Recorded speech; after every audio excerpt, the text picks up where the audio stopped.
प्यारे दोस्तों, यह डिक्टेशन 400 शब्द की 80 शब्द प्रति मिनट की गति से 5 मिनट में बोली जाएगी। रेडी स्टार्ट करते ही डिक्टेशन शुरू हो जाएगी। Ready start. महोदय, राज्य पुनर्गठन अधिनियम 1956 का क्रियान्वयन करने से आंचलिक भाषाओं को प्राधान्य मिल गया। आंचल की आर्थिक, पारंपरिक तथा सामाजिक पहचान को प्रोत्साहित करने में राज्य सरकार, केंद्र सरकार तथा अन्य बहुत सारी स्वयंसेवी संस्थाएं अपना योगदान दे रही हैं। इसके साथ साथ आंचलिक भाषा के विकास के लिए उन्हें स्वतंत्र रूप से कार्य करने देना अति आवश्यक है।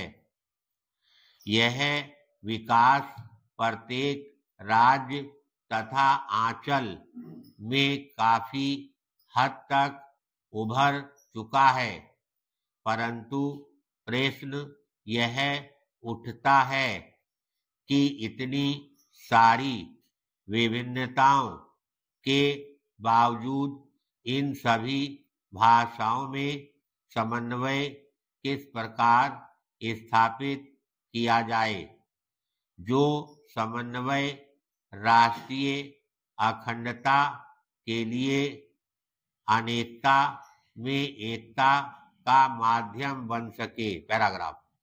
राज्य तथा आंचलों को आर्थिक, सामाजिक तथा भाषा की स्वतंत्रता मिलने से इन क्षेत्रीय भाषाओं का बहुत विकास हुआ है, जिसकी पराकाष्ठा क्षेत्रीय भाषाओं में उपलब्ध साहित्य, रंगमंच तथा फिल्मों के माध्यम से हो रही है।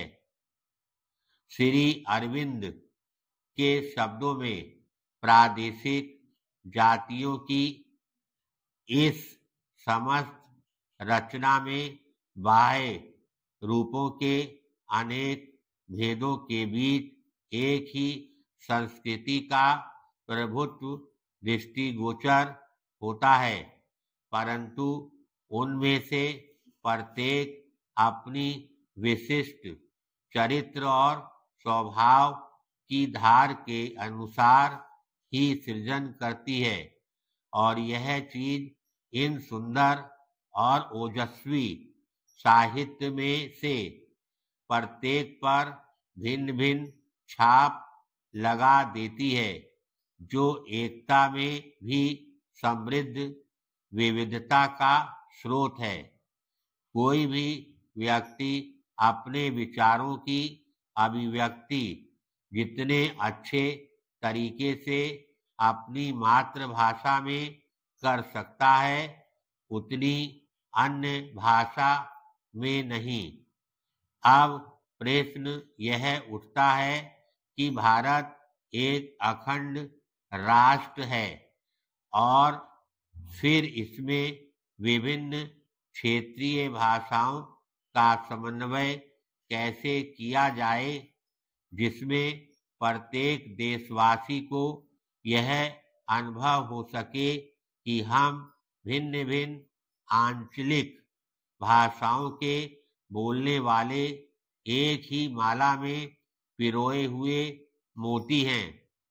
हमारी अपनी पारंपरिक पहचान भी रहे तथा इसके साथ ही हम सभी एक ही विशाल तरु पर रहने वाले भिन्न भिन्न बोलियों में बोलने वाले पक्षियों की भांति प्रेम से रहे।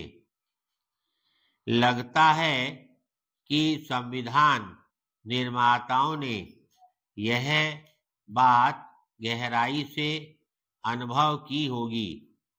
प्रशासन की सुविधा के लिए अंग्रेजी भाषा को माध्यम बनाया, परंतु स्वतंत्रता प्राप्ति के पश्चात भी इस भाषा की व्यापकता के ऊपर प्रश्न चिन्ह लग गया। इसलिए संविधान निर्माताओं ने पहले से ही धीरे धीरे अंग्रेजी से भारतीय भाषा में परिवर्तन करना शुरू कर दिया। हिंदी भाषा का प्रारंभिक रूप में अंग्रेजी का स्थान लेना असंभव सा था। धन्यवाद।